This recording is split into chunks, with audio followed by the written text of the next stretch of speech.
بچوں پر شفقت۔ حضرت انس ابن مالک کے گھر جاتے ہیں، ان کے چھوٹے بھائی عمیر کو کہتے ہیں کہ وہ تیرا پرندہ کہاں گیا؟ یا ابا عمیر ماذا فعل النغیر، کہ ابو عمیر تیرے اس نغیر اور اس چھوٹے سے پرندے کو کیا ہوا، وہ کہاں چلا گیا؟ اس کے ساتھ دلجوئی فرماتے ہیں۔ کون کون سی بات سرکار دو عالم صلی اللہ علیہ وسلم کی محبت انسانیت اور احترام آدمیت کے حوالے سے کی جائے۔ نجران کے عیسائی آتے ہیں اور حضور صلی اللہ علیہ وآلہ وسلم مسجد نبوی میں ان کو جو ہے وہ اجازت دیتے ہیں، 3 دن قیام ہوتا ہے، وہیں کھانا پیش کیا جاتا ہے، اپنے مذہب کے مطابق وہ اپنی پریئرز اور دعائیں پڑھتے ہیں، اور حضور صلی اللہ علیہ وسلم انہیں مہمان ہونے کی وجہ سے اجازت دیتے ہیں اور پھر ان کے ساتھ حسن اخلاق سے پیش آتے ہیں۔ جب غزوے سے واپس آتے ہیں ازواج مطہرات ساتھ ہیں، اور ان کی ڈولیاں جو ہیں وہ اٹھا کر ہودج پہ اور رکھی جاتی ہیں اونٹوں پہ، اور پھر اونٹوں کو تیزی سے چلایا جاتا ہے اور وہ ڈولیاں تیزی سے حرکت کرتی ہیں، جھٹکا لگتا ہے تو حضور صلی اللہ علیہ وسلم اس غلام کو جو اونٹ کو چلا رہا ہے اسے کہتے ہیں، فرماتے ہیں یا انجشا رفقاً بالقواریر، اے انجشا، اے میرے غلام، یہ جو شیشے کے نازک آبگینے ہیں ان کے ساتھ نرمی سے پیش آؤ۔ قواریر شیشے کو کہتے ہیں، تو یہ عورتوں کی فیلنگز کا احترام ہے کہ یہ شیشے کے نازک آبگینے ہیں، یہ کہیں ٹوٹ نہ جائیں، نرمی سے اس سواری کو چلاؤ۔ یہ ہے انسانیت کا احترام، یہ ہے انسان اور اللہ تعالیٰ کی تخلیق سے ایسا پیار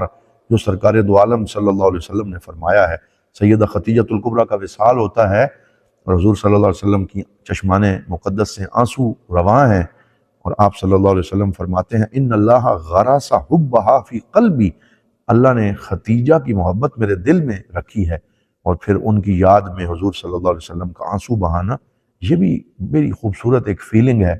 ایک خامد کی فیلنگ اپنی زوجہ کے حوالے سے حضور کی سیرت میں نظر آتی۔ پھر دیکھیے سیدہ عائشہ صدیقہ ام المومنین، آپ کی زوجہ محترمہ، غزوے میں ساتھ جاتے ہوئے سارے صحابہ کو آگے بھیج دیا اور پھر خود اپنی زوجہ کے ساتھ گفتگو کرتے ہیں، پھر دوڑ لگاتے ہیں، آؤ ہم دوڑ لگاتے ہیں، کون آگے نکلتا ہے کون پیچھے رہ جاتا ہے۔ 2 دفعہ ایسا واقعہ سیدہ عائشہ صدیقہ نے بتایا کہ ایک دفعہ میں آگے نکل گئی اور دوسری دفعہ حضور صلی اللہ علیہ وسلم نے سبقت لی دوڑ میں اور فرمایا ہاذہ بتلک، اے عائشہ میں نے اپنی اس کا بدلہ لے لیا کہ اب میں آگے نکل گیا۔ تو یہ جو فیلنگز ہیں، یہ جو صداقت ہے اور یہ جو حسن اور خوبصورتی ہے، یہ ہمیں رسول اکرم صلی اللہ علیہ وسلم کی سیرت میں نظر آتی ہے۔ آخری بات عرض کرتا ہوں،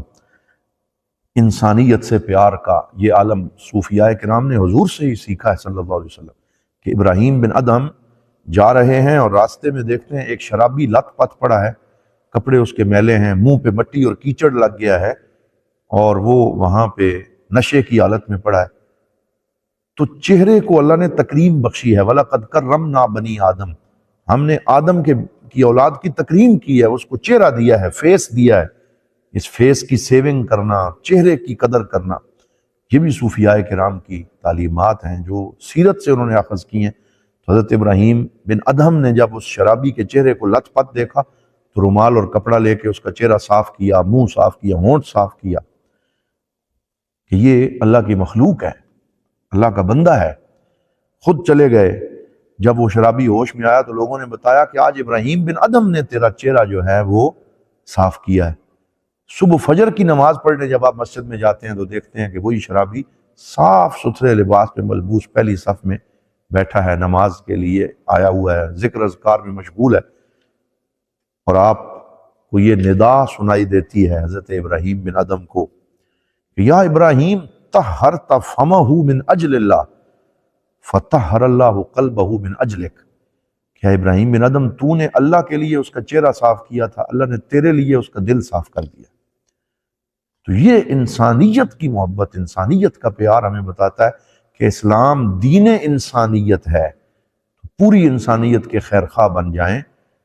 اتنی سختی اپنے رویوں میں نہ رکھیں کہ آپ کو ہر شخص ہی قابل نفرت نظر آنا شروع ہو جائے۔